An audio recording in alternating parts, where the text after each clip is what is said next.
Hi guys, welcome back to my channel. So guys, आज मेरा exam था 3 अगस्त third shift. तो मेरे आपको पता है कि आपका कंपोजिट टाइम नहीं रहा है, आई मीन सेक्शनल टाइमिंग है। तो रीजनिंग में 25 मिनट्स थे, क्वांट में 20 मिनट्स थे। Talking about reasoning was on easy to moderate कह सकते हैं। जनरली वैसे कहूँ ईजी ही थी, मॉडरेट भी मैं नहीं कहूँगी। बट या अगर कोई नया है तो उसके लिए मॉडरेट हो सकती है, बिकॉज टाइम कंज्यूमिंग हो सकती है। बट अगर जिसने बहुत ज़्यादा प्रैक्टिस करी तो उसके लिए तो मेरे ख्याल से इजी कह सकते हैं। बट अगर थोड़ी सी भी गलती करी आपने, मतलब थोड़ा सा भी ध्यान भटका तो गए नंबर, तो फिर तब तो मॉडरेट कह देंगे, ठीक है। तो क्या क्या आया था, तो मैंने लिख दिया है। 5 सिलॉक्स थे, 5 इनइक्वालिटी थी। अब इसमें 2-3 नंबर आगे पीछे हो सकते हैं, मतलब 4 सिलॉक्स हो जाए, 3 इनइक्वालिटी हो जाए, ये कुछ हो सकता है, बट जनरली यही था। फिर थे पजल्स। पजल्स बहुत ज़्यादा आए थे, 4 पजल्स आए थे। एक स्क्वायर बेस था जो इन आउट होता है, कॉर्नर वाले इन, फिर मिडल वाले आउट, ठीक है। 10% से इनको अरेंज करना था, बन रहा था। लीनियर वेरिएबल बेस था, इसमें फ्रूट भी था। ये मेरा बन गया था, फर्स्ट में यही आया था मेरा। बट मेरे को ना कन्फ्यूज़न हो गया था, आई मीन मेरा वहाँ पे ना दिमाग पता नहीं, मैंने को कन्फ्यूज़न होने लग गया था। तो मुझसे फिर मैं छोड़ने वाली थी, पर जैसे मैं छोड़ने वाली थी तो मैंने देखा यार मैंने सही तो बनाया है, तो ऐसा होने वाला था। बट फॉर्चुनेटली मैंने थोड़ा फोकस करा, मेरे से बन गया था, तो ये भी हो गया था। और ये मंथ बेस थी, जनवरी वाली 2 डेट्स थी, 8 लोग करना था, ये ईजी था। ओवरऑल पजल सब ठीक ठाक थे। ये थोड़ा कैलकुलेटिव हो सकता है किसी के लिए, मतलब मेरे लिए भी था ये थोड़ा बहुत। फिर था ये हैगीमनी वर्ड लिखा था, इसमें कितने फॉरवर्ड और बैकवर्ड कितने नंबर ऑफ वर्ड्स थे, ये था क्वेश्चन। फिर था ये एक, मतलब एक 3-4 नंबर का सेट दिया था, उसमें कहते इवन में प्लस करो, ऑड में माइनस करो। उसके बाद इनको इंक्रीजिंग ऑर्डर में भी लिखो। उसके बाद फिर बोला था कि थर्ड से लेफ्ट कौन सा वर्ड है, तो ये थोड़ा कैलकुलेट, मतलब थोड़ा सा टाइम कंज्यूमिंग था। वर्ड फॉर्मेशन था, उसमें मेरा कुछ ऐसा था, गिन्स, मतलब ये वर्ड्स आ रहे थे, मतलब बहुत बड़ा वर्ड था, उसमें से हमें छाँटने थे, 2, 6, 8, 9 करके, फिर ये बन रहा था। बन ये नहीं रहा था, मतलब इनसे कुछ वर्ड्स बनाने थे। कोई कहता साइन बन रहा था, मतलब बहुत से वर्ड बनते लोगों के, बट मैंने तो ये नहीं करा है। ब्लड रिलेशन मतलब ट्रिकी भी नहीं कहेंगे, बट अगर हाँ थोड़ा बहुत फोकस के संग करना पड़ेगा, अगर थोड़ा सा भी फोकस हिला तो ये जा सकता है। बट ये भी ठीक आया था, मतलब हो गया। फिर बात करते हैं क्वांट की। क्वांट में मेरे सामने सबसे पहले ये डबल पाई चार्ट शो हो रहा था। 2400 दिए थे आपके टोटल, क्लब में जा रहे थे ये लोग। टोटल मेल प्लस फीमेल दिए थे 2400, और फिर ऐसा था 18%, 10%, 15%, 30%, मतलब हम पूरा लगा लेना 100% के हिसाब से।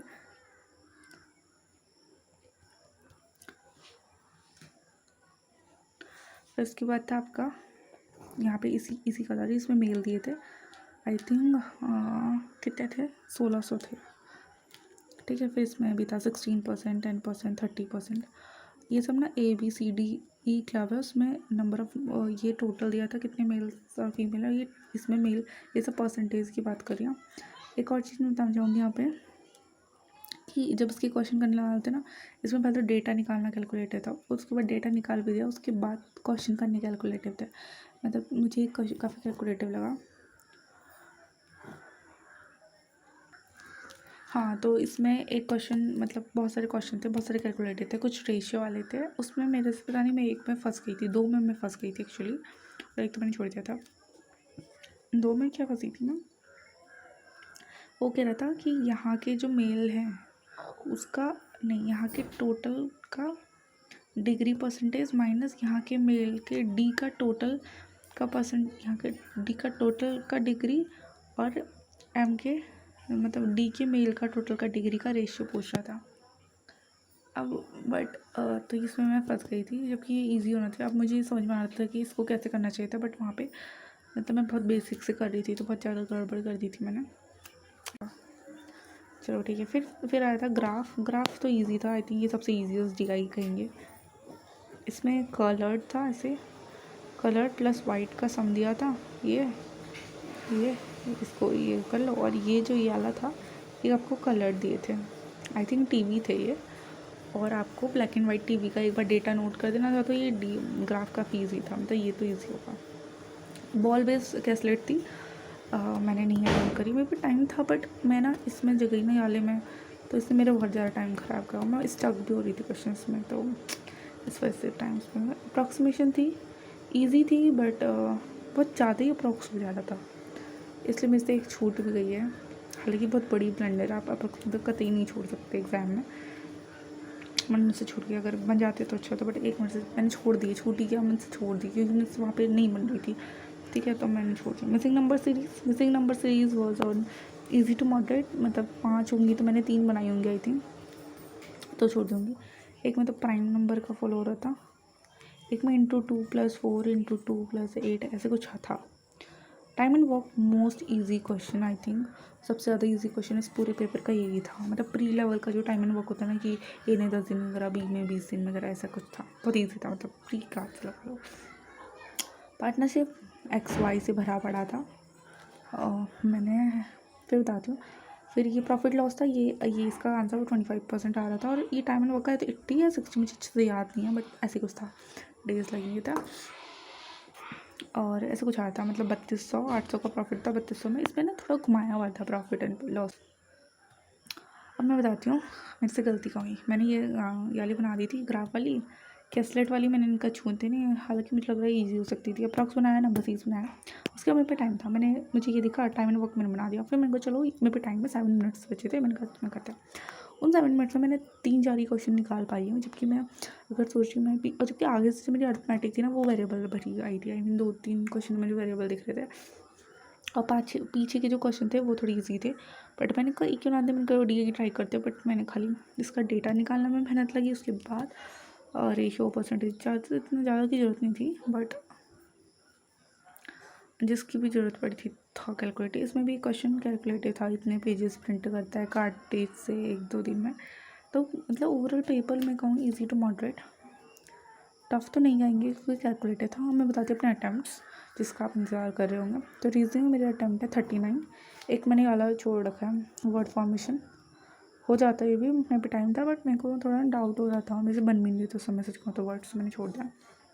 क्वांट में मेरे को लगा कि अगर मैंने जो अप्रॉक्स का एक क्वेश्चन छोड़ दिया, ये DI में मैं स्टक हो रही थी डिग्री का डिफरेंस लेने में, अगर ये नहीं होती तो ऑब्वियसली मेरी 20-21 हो जाता, बट नहीं हुआ है, only 18 attempts. So if you added all this thing, so you have this 57 attempts, okay। और बट मेरे को ऐसा क्यों लग रहा, मैंने वहाँ पे ऐड करे थे तो मेरे 58 अटैम्प्ट्स हो रहे थे, तो मे बी यहाँ पे कोई मार्क फॉर रिव्यू करके कोई क्वेश्चन हो सकता है, जिसको देख के मेरे 57 अटैम्प्ट से लेके चलो, ठीक है। ऐसे मुझे 58 लग रहे थे, मे बी बिकॉज मैंने कोई मार्क फॉर रिव्यू कर दिया होगा, तो आई थिंक ये 19 होगा, मैंने ऐसे मैं समझ 57 से 58 मेरे अटैम्प्ट है, ठीक है।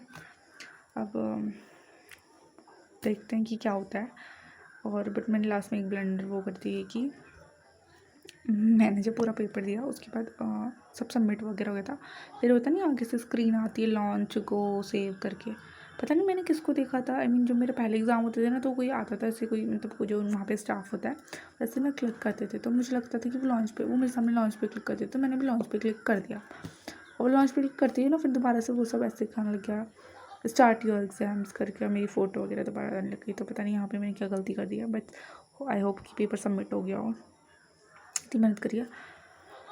अब यही था ओवरऑल रिव्यू, बट हाँ क्वांट में मेरे 20+ होने चाहिए थे, मतलब ईजी थी क्वांट में, मैंने 1-2 मिनट तो मैंने ख़राब करे ईजीली, मतलब गंदी तरीके से क्वेश्चन स्टक हो रही थी, तो मुझे नहीं आना चाहिए सिस्टम में, ऑटोमेटिक उठा लेनी चाहिए थी पीछे के क्वेश्चन, तो ईजी होता, बट ठीक है, अब क्या है, बट अपनी तरफ से मैंने दिया बेस्ट देने की कोशिश करी, और रीजनिंग में मैंने पहले से काफ़ी इम्प्रूव करा, क्वांट में भी देखते हैं क्या रहता है स्कोर। और मेंस की तो तैयारी करनी है,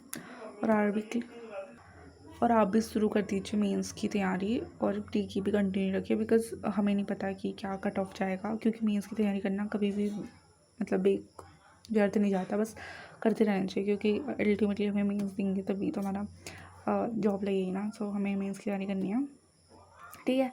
और एक और अपडेट था कि मेरा RRB क्लर्क का एग्ज़ाम है 10 को है, मेरी 245 वाली शिफ्ट है, 245, ठीक है, 10 अगस्त को है, तो ये मैंने नहीं शेयर करा था, वो भी मैंने आपके संग शेयर कर दिया, तो ठीक है, मिलते हैं नेक्स्ट वीडियो में, टिल देन बाय, और best of luck for the examinations as they are in approaching.